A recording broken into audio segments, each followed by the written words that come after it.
या देवी सर्वभूतेषु मातृरूपेण संस्था नमस्तस्यै नमस्तस्यै नमस्तस्यै नमो नमः।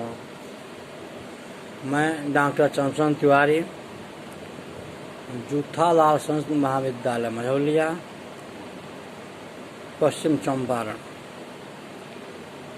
आज ऑनलाइन क्लास के माध्यम से मैं पुनः उपशास्त्री के छात्रों को रघुवंश के वर्ण विषय क्या है, रघुवंश में कितने सर्ग हैं, रघुवंश महाकाव्य है या काव्य है या गीति काव्य है, रघुवंश के रचयिता कौन है, रघुवंश में कौन से विषय वस्तु हैं, कि इस सर्ग में किस कथा का प्रवेश है, इस सब पर मैं आज चर्चा करने जा रहा हूँ।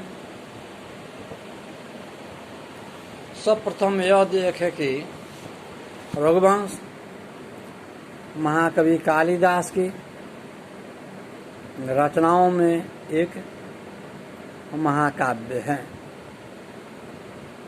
ये कालिदास की जो प्रमुख 7 रचनाएं हैं, उनमें 3 नाटक, मौलिकाग्निमित्र, विक्रमावर्ती, अभिज्ञान शाकुंतलम, 2 महाकाव्य,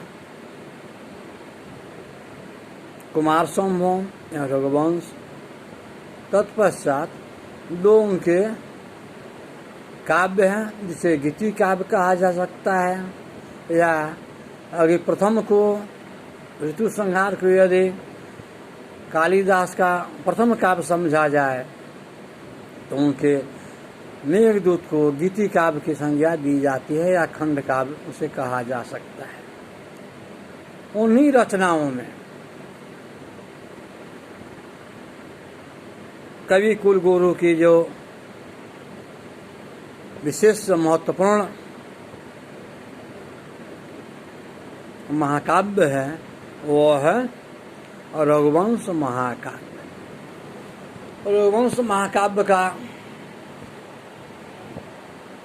समूह मात्र से ही हमें यह ज्ञान हो जाता है, इस महाकाव्य में रघुवंशियों की कथा वर्णित है, क्योंकि आचार्य मम्मट ने अपने काव्य प्रकाश में स्पष्ट रूप से लिखा है कि काव्य से यश की प्राप्ति होती है, काव्य से अर्थ की प्राप्ति होती है, काव्य से मोक्ष की प्राप्ति होती है, और काव्य एकांत में भारजा के सदृश से मनोहर उपदेश उपस्थापित करता है। अर्थात आचार्य ने लिखा है, काव्यम यशसे अर्थ कृते कांता समित उपदेश उज्य, अर्थात काव्य से यश की प्राप्ति होती है, काव्य से अर्थ की प्राप्ति होती है, एवं काव्य कांता के सदस्य उपदेश देता है, कल्याणकारी उपदेश देता है, मनोहर उपदेश देता है। अर्थात काव्य की रचना यश के लिए, द्रव्यार्जन के लिए, धन अर्जन के लिए, अर्थ की प्राप्ति के लिए तथा मधुरता पूर्वक लोक कल्याण का संदेश देने के लिए होती है। लोक कल्याणार्थ अर्थात छात्र कल्याणार्थ, संसार कल्याणार्थ, जनानाम कल्याणार्थ,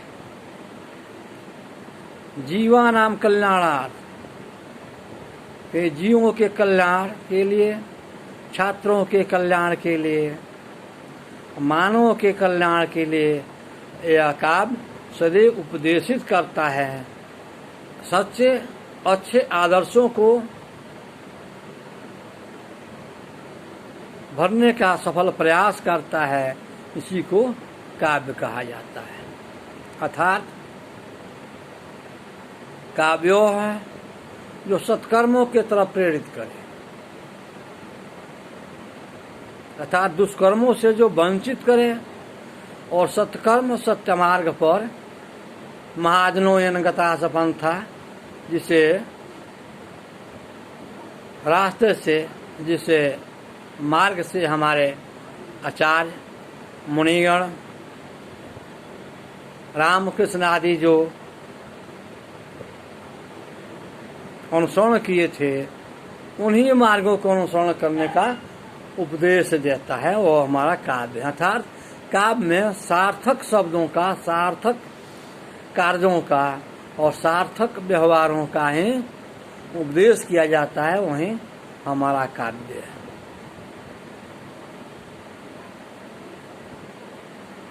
कालिदास का रघुवंश भी इसी कोटि का महाकाव्य है।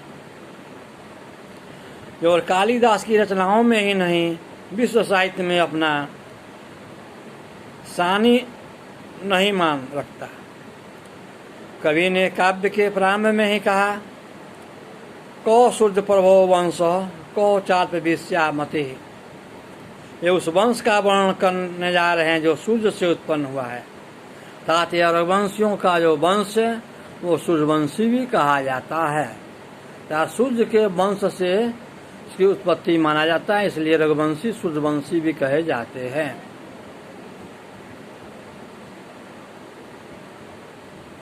सूर्य उदय होकर जगत को प्रकाश देता है, फिर तपता है और अंत में अस्ताचल को चला जाता है। ठीक इसी प्रकार काव्य में भी रघुवंश का पूर्वार्ध में अभ्युदय और उत्तरार्ध में क्षयोन्मुखता का वर्णन अत्यंत ही सुंदरता का विशदता से किया गया वर्णन पाया जाता है। इस रघुवंश महाकाव्य 19 सर्ग है। प्रथम सर्ग में राजा दिलीप को सूरभि का साप, रघुवंश के 19 सर्गों की जो मुख्य कथा वस्तु है उसमें प्रथम में सर्ग की कथा वस्तु है राजा दिलीप को सूरभि का साप एवं उसके परिहार के लिए वशिष्ठ के आश्रम में जाना, उनकी आज्ञा से नंदिनी की सेवा का व्रत लेना। दूसरे सर्ग में राजा द्वारा 21 दिन तक नंदिनी की सेवा करना, 22वें दिन सिंह वेश में कुंभोदकर नामक यक्ष से राजा की परीक्षा, राजा का नंदिनी की रक्षा के लिए आत्मसमर्पण तथा नंदिनी द्वारा पुत्र प्राप्ति का वरदान। क्योंकि राजा दिलीप संतान रहित है और वृद्ध अवस्था में पहुंच चुके हैं,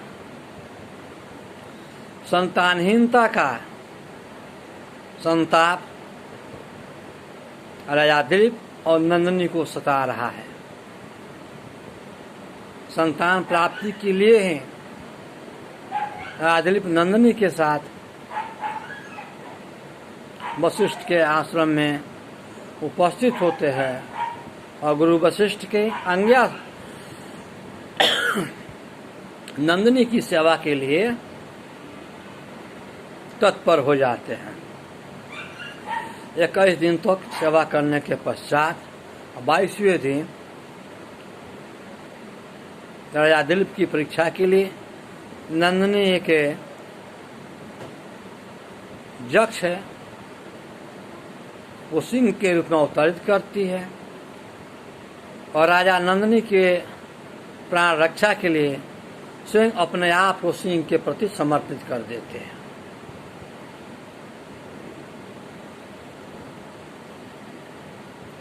और परीक्षा पश्चात नंदिनी राजा दिलीप को पुत्र प्राप्ति का वरदान देती है।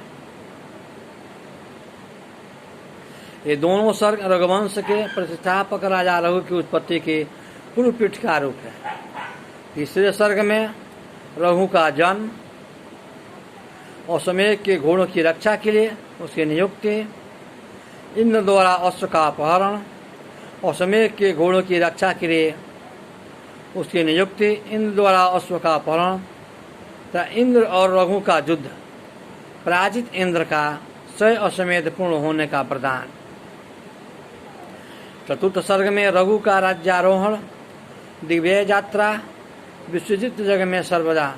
पंचम सर्ग में अंकिंचन राजा के पास 14 करोड़ स्वर्ण मुद्रा के लिए कौश का आगमन।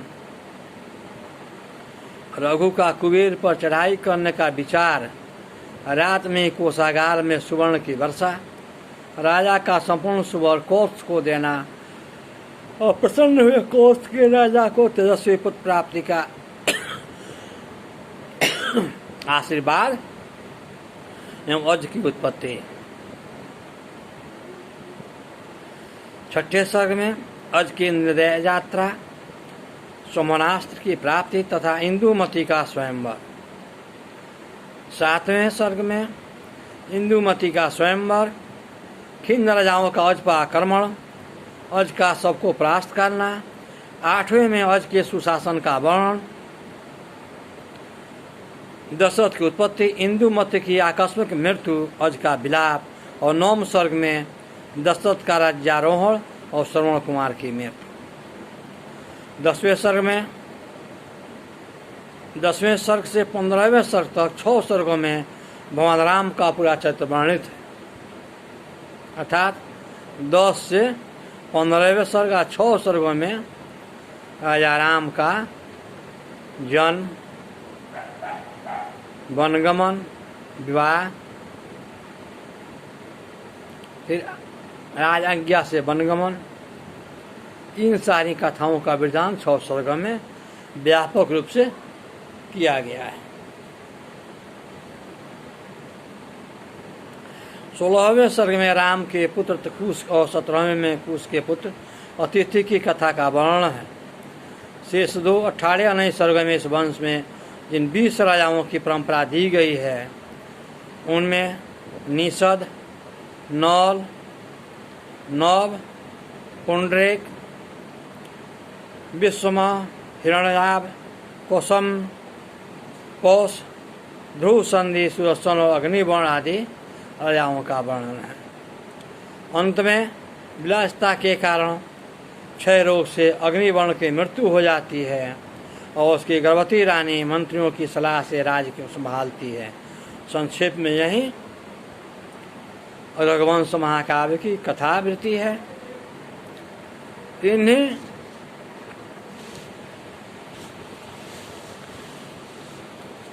कथाओं के वर्णन से इससे रघुवंश महाकाव्य की उत्पत्ति हुई है। कवि की लेखनी ने इस वंश को जिस रूप में चित्रण किया उसके अनुसार राजा दिलीप के गुरु की आज्ञा से तौप करके रघु जैसा प्रतापी पुत्र पाया। से अश्वमेध यज्ञ किए, चिरकाल तक प्रजा का पालन किया। अंत में रघु को राज देकर अरण्य में चला गया। रघु प्रतापी और तेजस्वी राजा ने अपने पिता से बढ़कर हुआ। उसने दिव्य करके चक्रवर्ती सम्राट पद प्राप्त किया। दशरथ के पुत्र राम असाधारण महापुरुष हुए। राम के विषय में कहना है क्या, राम का वर्णन करना सूर्य को दीपक दिखाने के समान ही है, क्योंकि राम विष्णु के अवतार हैं। राम आदर्श के पुंज हैं। राम आज्ञाकारी है। राम मर्यादा पुरुषोत्तम है। दुनिया की सारी खूबियाँ, संसार की सारी सुंदरता इसे राम में पाए जाते हैं। इसलिए राम का नाम ही राम है।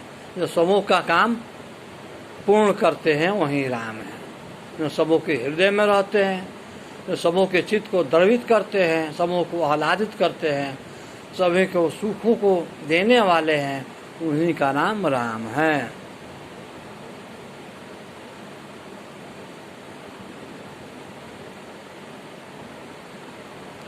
राम का स्थान मात्र रघुकुल में ही नहीं था, बल्कि संपूर्ण विश्व में राम के नाम का जसगान होता है, और होता भी था और होता रहेगा भविष्य में भी, क्योंकि राम मर्यादा पुरुषोत्तम कहलाते हैं। भारत को आदर्श पुरुष की जन्मभूमि होने का विश्व को गौरव का प्रदान राम ही करते हैं। कालिदास ने भी अपने काव्य में 15 सर्गों में संपूर्ण भारत की धार्मिक, आध्यात्मिक, आर्थिक, सामाजिक एवं भौगोलिक, राजनीतिक सभी प्रकार की संस्कृति का दिग्दर्शन कराया है।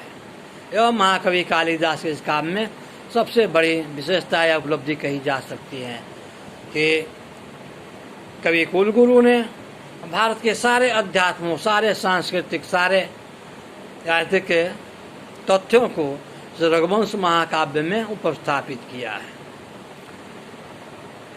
इसलिए यह रघुवंश काव्य श्रेष्ठ कहा जा सकता है।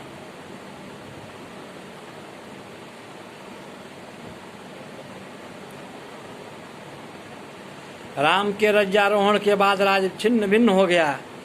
जहाँ एक रघुवंशी प्रतापी राजा होता था, वहाँ अनेक राजा हो गए। जहाँ एक राजधानी अयोध्या थी, वहाँ अनेक राजधानियाँ हो गई। कुश ने कुशावती को, लव ने श्रावती को, भरत ने इस भिन्न भिन्न तरह के राज हो गए। इस प्रकार दिलीप की तपस्या, रघु की पराक्रम और राम के अलौकिक व्यक्तित्व ने जो यशस्वी वंश से दोपहर के सूर्य की भांति 10 दिशाओं में प्रखरता से तप रहा था, वहीं ध्रुव संधि जैसी, वैष्णी और अग्निवर्ण जैसे लंपट उत्तराधिकारियों द्वारा विलुप्त हो गया। कालिदास के इस महाकाव्य में बड़ा से बड़ा शासक और प्रतापी विजेता भी शिक्षा ग्रहण हो सकता था। कवि ने इसके द्वारा यह अमर संदेश दिया है कि तपस्या, वीरता, सेवा भाव और त्याग की नींव पर ही राजाओं का, राजवंशों का महल टिक सकता है। प्रमाद, कायरता और लंपटता के थपेड़ों को नहीं सह सकते, जर्जर होकर धराशायी हो जाते हैं राजवंश।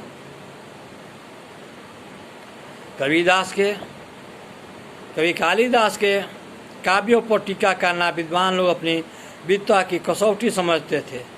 प्राचीन काल से ही रघुवंश पर लगभग 40 टीकाएं उपलब्ध है। इसमें सर्वाधिक प्रचलित मल्लीनाथ की संजीवनी टीका रही है। मल्लीनाथ ने प्राय सभी काव्यों पर टीकाएं की है, परंतु रघुवंश पर इन्होंने अपनी विशेष टीका प्रस्तुत की है। और तो हम कह सकते हैं कि महाकाव्यों के श्रेणी में श्री रघुवंश महाकाव्य का अलौकिक स्थान है। इस प्रकार आज हम लोगों ने रघुवंश के अनेक सर्ग की विषय वस्तुओं का अवलोकन किया। पुनः अगली कक्षाओं में इसे रघुवंश पर और सी चर्चाएं की जाएगी। जयतु संस्कृतम जयतु।